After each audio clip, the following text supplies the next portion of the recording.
그랬는데요. 이 말씀에 의지해서 이 여자가 행한 일을 기억하라. Remember what this woman did. 이 여자가 행한 일을 기억하라.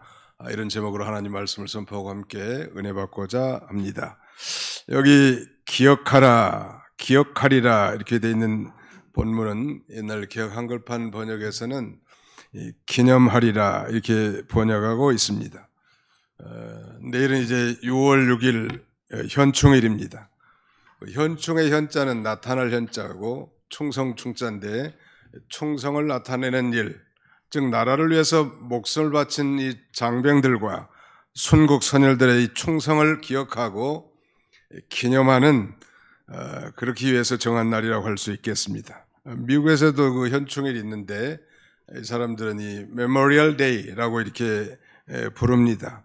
매년 그 5월 마지막 월요일이 메모리얼 데이입니다. 매년 그렇게 날짜는 다르지만 5월 마지막 월요일이고 공휴일이죠. 요새 젊은 사람들은 이 날을 여름 휴가가 시작되는 날 이런 정도로 폄하하고 있습니다만 아무튼 그러나 미국의 남북전쟁으로 사망한 수많은 이 군인들 뿐만 아니라 세계 1차, 2차 이 대전 이후에 미국을 위해서 전쟁과 그 다음에 이 군사작전을 위해서 싸우다가 죽은 수많은 전사자들 또 나라의 그 애국지사들을 기억하고 추모하는 날이죠. 이 날이 되면 많은 사람들이 미국 그 워싱턴 DC 곁에 있는 엘링턴 국립묘지에 많은 사람들이 찾아오는데 저도 거기에 한 두어 차례 다녀온 기억이 있습니다. 거기서 제게 가장 인상 깊었던 것은 거기 엘링턴 국립묘지에 존 F 케네디 묘지도 있습니다만 그것보다도 그 수많은 이 평토장한 묘지에 세워진 이 비석들의 크기가 아주 뭐 우후죽순처럼 다르게 이렇게 세워져 있다는 것입니다. 일반 병사들의 묘지 비석은 아주 작은 데 비해서 좀 뭐 높은 이 지휘관이라든지 장성, 높은 지휘관들은 좀 더 큰 비석이 좀 크고 뭐 국무장관을 지낸 그런 위인이라든지 장성이나 뭐 사령관들의 묘지의 비석은 뭐 엄청난 뭐 바위덩어리 같은 것 크게 이렇게 세워져 있는 걸 보았습니다. 제가 느낀 것은 아마 나라를 위해서 희생한 것은 마찬가지지만 더 많은 희생과 공로를 끼친 사람들을 기억하고 기념하기 위해서 그렇지 않았는가.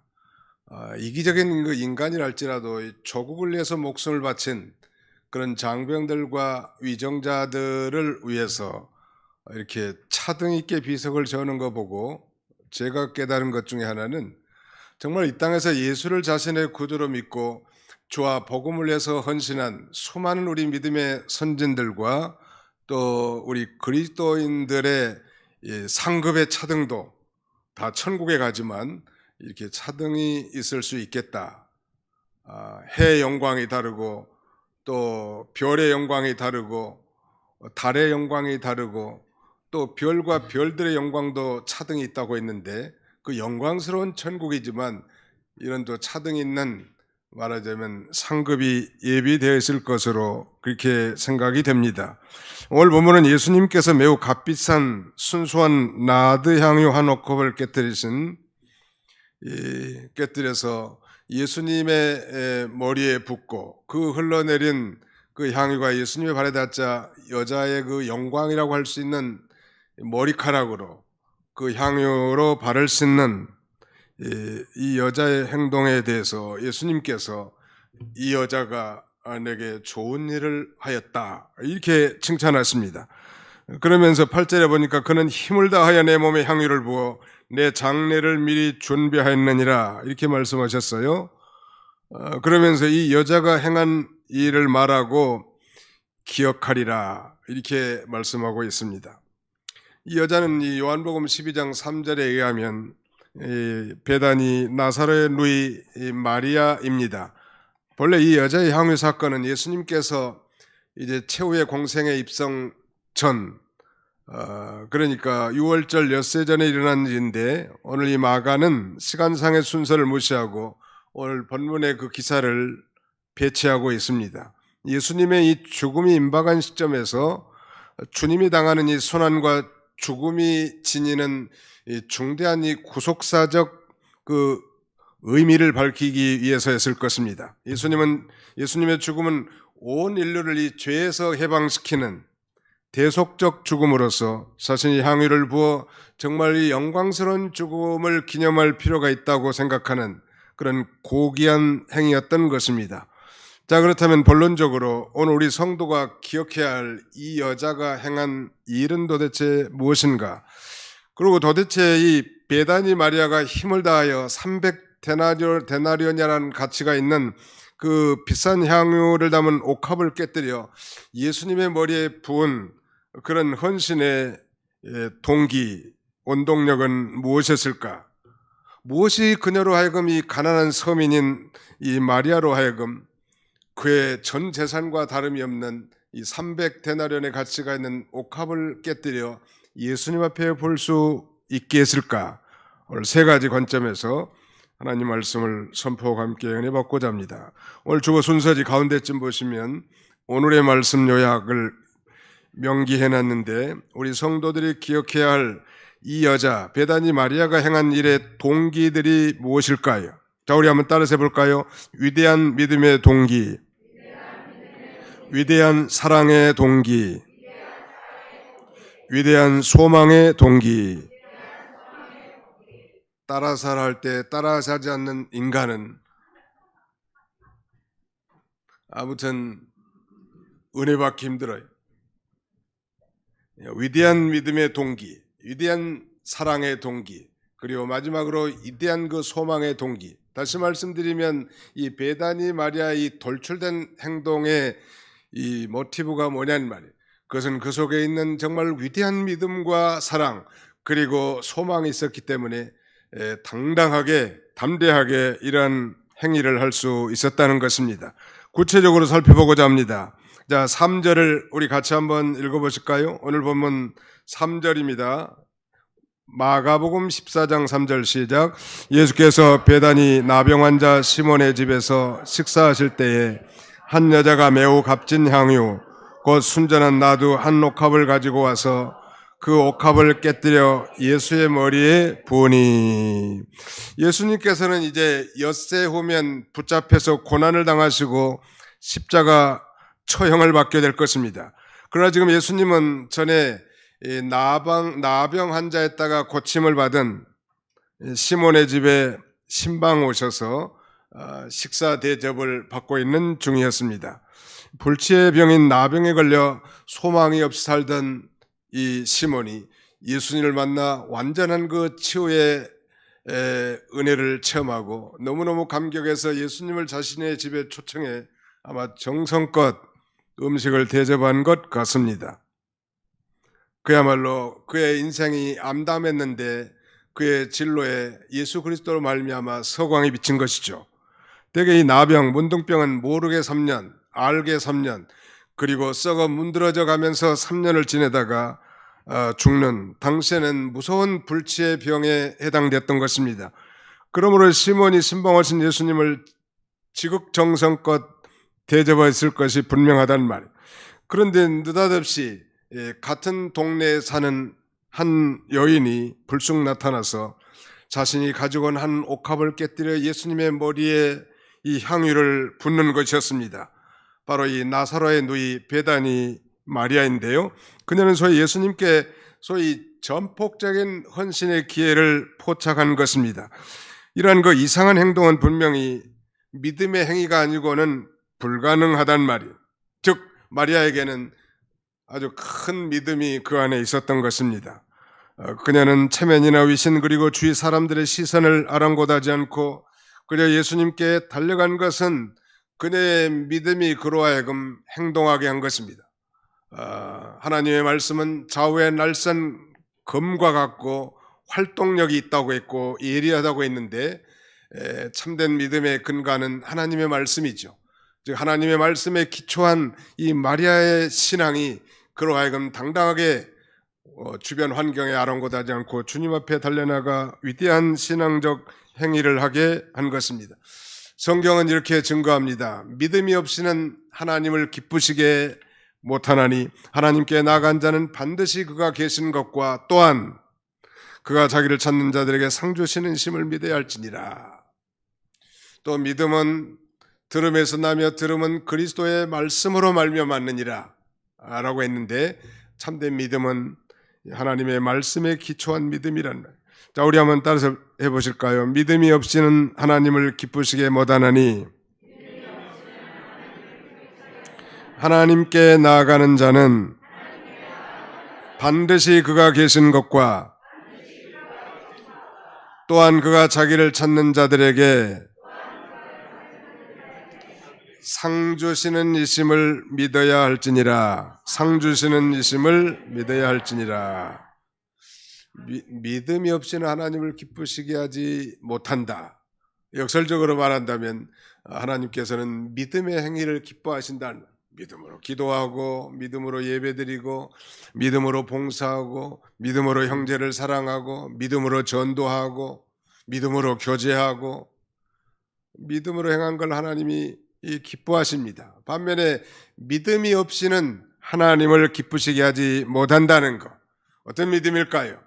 하나님께 나아간 자는 반드시 그가 계신 곳과 또한 자기를 찾는 자들에게 상 주시는 이심을 믿어야 할지니라 라고 말씀합니다. 어디나 하나님이 계시다라고 하는 그 임마누엘의 신앙을 가지고 믿음으로 주님 앞에 나가 헌신하고 희생하고 섬기는 모든 선행에 대해서 우리 하나님은 반드시 상 주시는 이심을 믿는 것입니다. 상 주시는 하나님. 우리가 평범하게 신앙생활할 수 있겠지만 정말 상 주심을 바라보고 신앙생활한다면 얼마나 잘할 수 있겠는가. 학교 다닐 때도 그저 학교 열심히 다니는 사람과 그래도 연말에 우등상을 바라보고 말이죠, 상 받으려고 공부한 사람하고는 아마 자세가 좀 다를 수 있을 것 같아요. 우리 하나님은 믿음으로 행한 자기 백성들을 향해서 상 주시는 이십니다. 모세는 바로의 공주의 아들이라 칭함을 거절하고 도리어 자기 백성들과 함께 고난받는 것을 잠시 죄악의 낙을 즐거워하는 것보다 더 즐거워하는 것인데, 그 이유는 그가 상 주시는 이심을 바라보았기 때문이라고 히브리 기자는 그렇게 증거합니다. 예수님의 이 공생의 기간 동안 예수님께서 이 베다니 마을에 자주 들르신 것 같습니다. 어느 날 예수님이 마리아 집에 들르셨어요. 그때 마리아의 언니 마르다가 예수님을 영접했고 그녀는 음식 준비에 매우 분주했었죠. 그런데 마리아는 예수님이 베다니 자기 집에 방문할 때마다 예수님의 발치에 앉아서 말씀을 사모하면서 경청했습니다. 아마 이것이 좀 꼴보기 싫었던지 그의 언니 마르다가 예수님께 나가서 이렇게 고자질합니다. 주여, 내 동생이 나 혼자 일하게 두는 것을 생각하지 아니하시나이까? 그를 명하사 나를 도와주라 하소서. 그때 예수님이 이렇게 말씀하시는 거예요. 마르다야, 마르다야, 내가 많은 일로 염려하고 근심하나 몇 가지만 하든지 혹은 한 가지만이라도 족하니라. 마리아는 이 좋은 편을 택하였으니 빼앗기지 아니하리라. 말씀을 경청하고 사모하는 신앙, 교회에서 봉사도 하고 충성도 하고 여러 가지 일을 할 수 있지만, 그러나 그 어떤 것보다 더 선결되고 중요한 문제가 있다면 우리가 예배 시간에 하나님의 말씀을 경청하고 그 말씀을 자신에게 적용하는 것이 중요할 것입니다. 믿음의 핵심은 하나님의 말씀이란 말, 감정을 흔들어 놓는 것이 은혜 받는 것이 아니고 하나님의 말씀을 듣고 깨닫고 회개하고 결단하는 삶, 그것이 정말 은혜 받은 자의 삶이라고 할 수 있고, 그래서 변화된 인생으로 사는 것이 아니겠습니까? 하나님의 말씀은 바로 운동력이 있는데, 이런 말씀에 기초한 이 베다니 이 마리아가 그 위대한 믿음을 동기로 예수님 앞에 당돌하게 나가 이런 감히 남자들도 할 수 없는 이 신앙적 행위로 오늘 21세기를 사는 저와 여러분들에게도 중대한 교훈이 되고, 예수님 말씀하신 대로 그가 말한 것과 그를 기억하게 될 것이라고, 기념하게 될 것이라고 이렇게 말씀하신 것입니다. 그녀가 붙든 말씀이 믿음을 굳게 해서 예수님께 나아가는 원동력이 된 것입니다. 마리아는 예수님 말씀한 걸 그냥 마이동풍이나 무슨 우이독경 이해하시죠? 그렇게 흘러떠내버리지 아니하고 예수님이 평소에 말씀한 것을 굉장히 민감하게 받고 마음에 새겼던 것 같습니다. 교회에 많은 회중들이 오지만 어떤 이는 하나님의 말씀을 대단히 경청하고 그 말씀대로 살아보려고 몸부림치는 사람이 있는가 하면 그저 뭐 적당한 경건에 만족하고 예배에 참여한 것으로 의무를 다한 것으로 생각하는 그리스도인들도 의외로 많다는 것입니다. 마리아는 그렇지 않았습니다. 예수님께서 죄송합니다. 전에 자주자주 자신이 고난당하시고 마침내 십자가에 죽으실 것과 부활할 것을 말씀하셨단 말. 그렇다면 이제 예수님이 죽으시고 장례를 치를 것인데 장례가 임박한 그 예수님을 위해서 나는 도대체 무엇을 해드릴까 생각을 많이 했던 것 같아요. 바로 그 믿음이 그녀로 하여금 예수님 앞에 담대하게 나아가 위대한 왕에게 기름을 부은 것입니다. 8절을 같이 한번 또 읽겠습니다. 8절입니다. 시작. 그는 힘을 다하여 내 몸에 향유를 부어 내 장례를 미리 준비하였느니라. 예수님께서 이 여자가 자기의 장례를 미리 예비했다고 그렇게 말씀하고 계시죠. 어떻게 이렇게 마리아가 그 사실을 알게 됐을까요? 종교개혁자 존 켈빈은 이것이 성령의 인도하심이었다라고 해석합니다. 저는 예수님께서 누차 자기가 많은 사람의 죄를 짊어지고 대속적 죽음을 죽게 될 것을 말씀하셨고 마리아는 그것을 예사롭게 듣지 아니하고 이제 결정적인 순간에 우리 주님의 내가 장례를 예비함으로 향유를 부어서 장례를 예비해야 되겠다 그런 결단을 하게 된 것이죠. 그녀는 성령님의 인도하심을 통해 깨닫고 예수님의 죽음이 가까이 왔다는 것을 확실하게 알았을 것입니다. 그리고 이 놓칠 수 없는 기회에 믿음으로 담대히 나아가 전폭적인 헌신을 하게 된 것입니다. 마치 우리 성경에 이 페르시아 시대의 아수르 왕 앞에 당당하게 나갔던 이 에스더가 이 사생 결단하고 나가지 않습니까? 내가 죽으면 죽으리다 라고 나갔던 것도 그녀의 믿음이었을 것입니다. 믿음으로 모세도 담대히 바로 앞에 나가 내 백성을 보내라. 우리가 여호와께 제사를 드리려 하노라. 정말 서슬퍼런 군주의 권력 앞에도 두려워하지 아니하고 담대하게 내 백성을 보내라고. 우리가 여호와께 제사를 드리려 하노라고 이렇게 말할 수 있었던 것은 그녀의 아주 위대한 믿음이 바탕이 된 것일 것입니다. 30여 년 목회하는 가운데 인상 깊은 일들이 참 많이 있지만 제가 안양에서 목회하는데 어떤 집사님 한 분이 이제 성전을 예비하고 이제 연보를 하는데 무려 1억을 연보했어요. 그 해가 1997년이니까 IMF 당시 아니요. 굉장히 어려울 때죠. 아마 그때 1억이면 지금 한 10억의 가치가 있지 않겠나 싶습니다. 뭐 금액이 중요한 건 아니지만 아무튼 그분의 무슨 작은 사업이라든지 생활 규모와는 이 정말 비교할 수 없을 만큼 힘을 썼는데 어떻게 그렇게 할 수 있었을까? 제가 해석하기에는 그분의 믿음이었습니다. 나중에 안 사시지만 그분이 뭐 집에 뭐 통장에 예금을 해가지고 연보하는 게 아니었더라고. 알고 보니까 자기 주거래은행이 안양에 있는 한 국민은행인데 거기에서 대출을 받아가지고 이렇게 예배당을 장만하는데 앞장을 선 것입니다. 뭐 이해할 수 없는 행동일 수도 있겠죠. 우리가 보통 우리 집을 마련하거나 전세 자금을 마련하기 위해서 대출을 받는 일은 흔한 일이겠지만 하나님 나라를 위해서 하나님의 이 전을 위해서 그렇게 희생하면서 했다는 것은 남다른 유달리 참 특별한 믿음이었다. 지금 생각하면 그런 생각이 들어요. 왜냐하면 그렇게 힘쓴 사람들을 별로 본 적이 없었기 때문이죠. 오늘 이 마리아는 300데나리온의 향유가 담긴 옥합을 깨뜨려 예수님의 머리에 부었다고 했는데 한 데나리온은 장정 하루 품삯이니까요. 300데나리온이면 약 1년치 임금 정도가 되겠네요. 요새는 그 노동판에 잡부라도 하루 일당에 한 15만 원 정도 줘야 된대. 어떤 데는 밥도 사줘야 되고.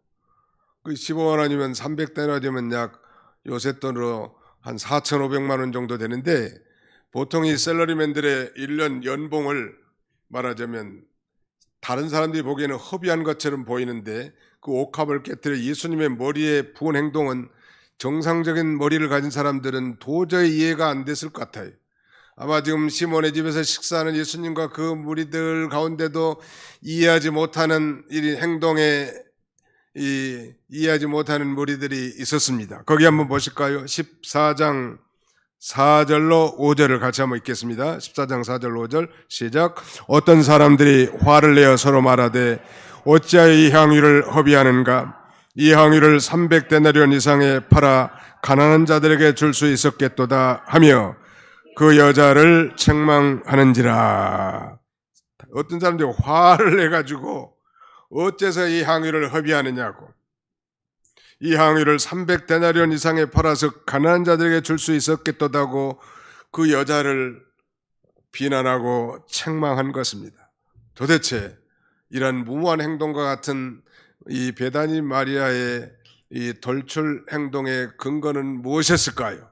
이미 살펴본 대로 그것은 그녀 속에 있는 그 위대한 믿음의 동기가 있었고요. 두 번째는 바로 위대한 사랑의 동기였습니다. 그녀에게는 아름다운 사랑의 동기가 있었습니다. 이 값비싼 나드 한 건, 무려 300데나리온의 가치가 있는 그 향유를 예수님의 머리에 부을 정도 된다면 그녀가 예수님을 얼마나 사랑했는지를 보여주는 것이죠. 사랑하는 성도 여러분, 이 사랑의 동기는 언제나 계산을 초월하여 움직이는 것입니다. 사랑에 빠진 자들을 보십시오. 그들은 결코 계산하지 않습니다. 그래서 사랑하는 사람들을 위해서 어떤 것을 소모하여도 그들은 결코 낭비나 허비로 여기지 않지요. 사랑은 모든 계산을 초월합니다. 이성적으로는 도대체 이해하기 힘든 사건이죠. 그런 면에서 이 사랑은 우리 인생들로 하여금 인간을 맹목적으로 만들고 모든 대가를 초월하게 만드는데, 그러나 거기에는 마리아처럼 예수님을 사랑하지 않는 사람들도 있었던 거예요. 그 사랑하지 않는 사람들의 반응을 보십시오.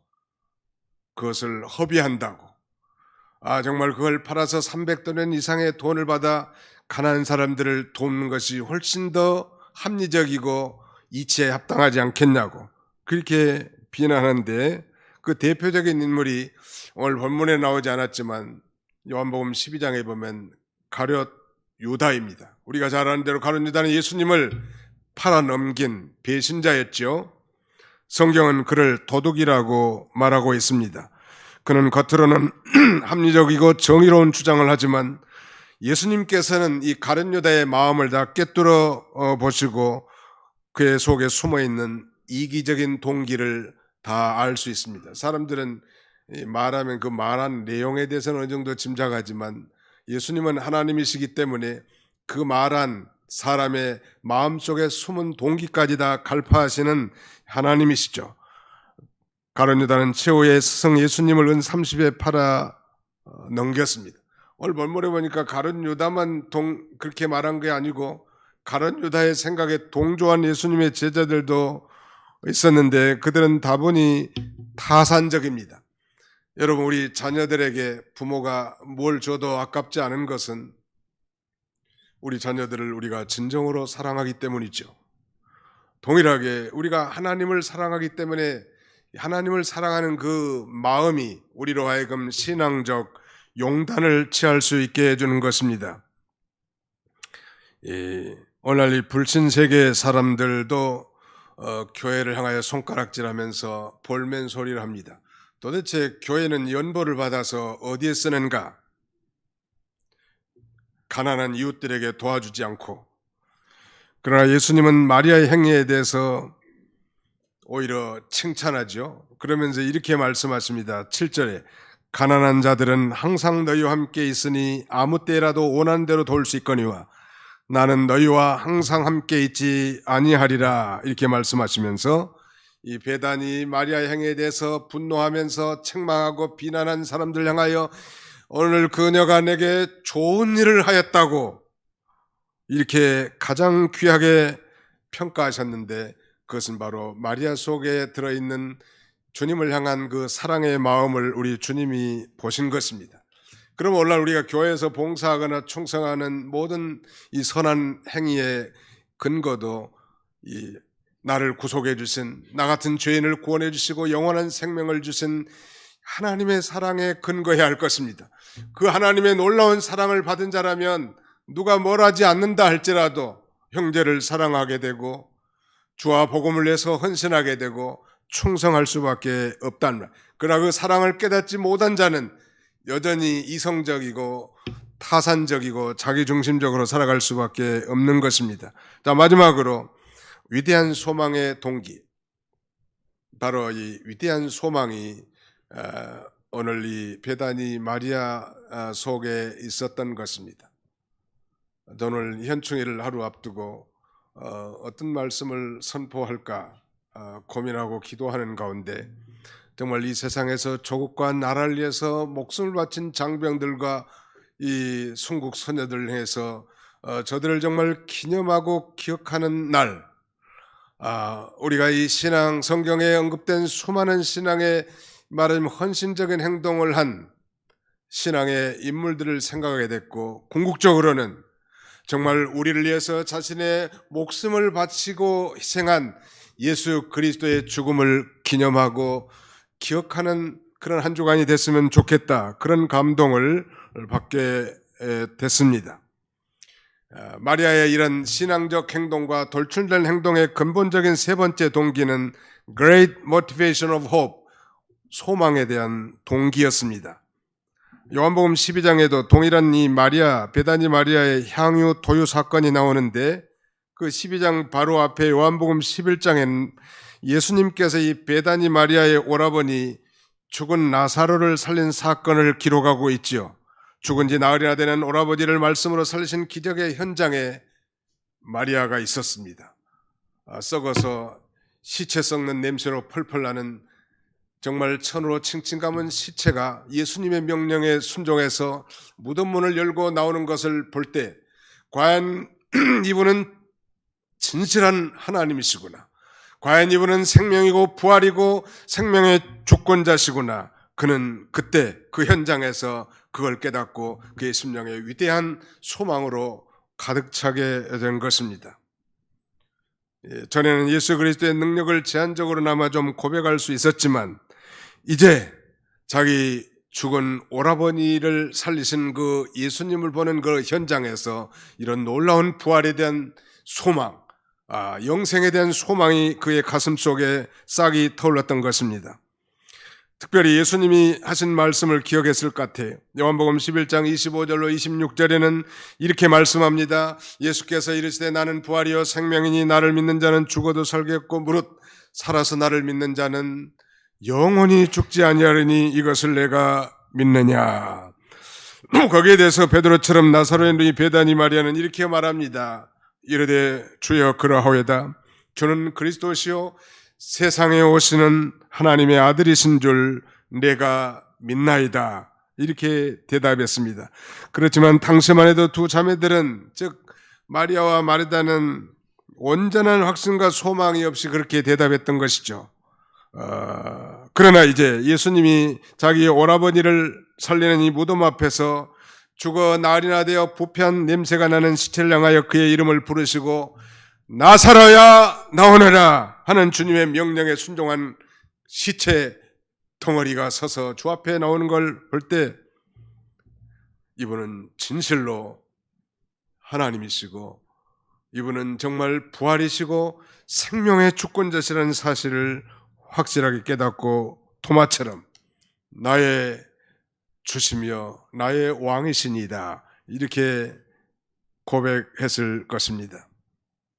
그의 이 위대한 소망, 참된 소망이 그녀로 하여금 주변의 환경에도 아랑곳하지 않고 주님 앞에 달려나가 주님의 장례를 예비하게 하여 그의 혼수품의 전부라고 할 수 있는 향유를 예수님의 머리에 붓고 흘러내리는 그 향유를 가지고 자신의 머리털로 예수님의 발을 씻는 이런 이해하지 못할 믿음의 행위를 하게 된 것입니다.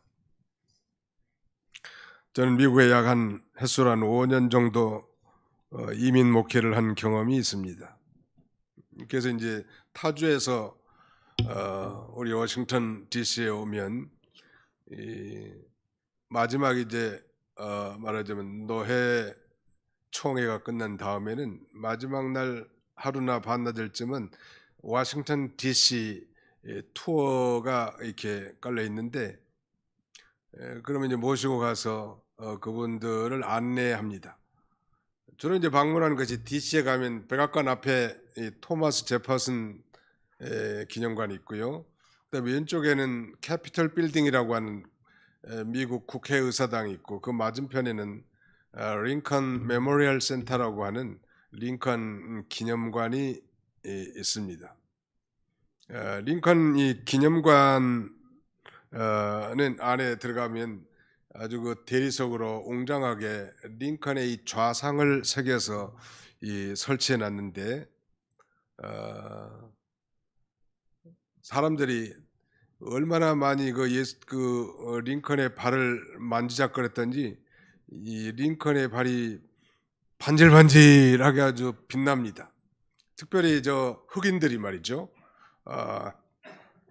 자신들의 조상들을 이 노예에서 해방시킨 그런 위대한 이 왕으로 생각하고 그를 이 기념한 것이죠. 우리가 잘 아는 대로 링컨은 천신만고 끝에 하나님의 은혜로 1860년 미국의 제16대 대통령에 당선됩니다. 1863년 1월 그는 남북 전쟁 중에 노예 해방을 선언하죠.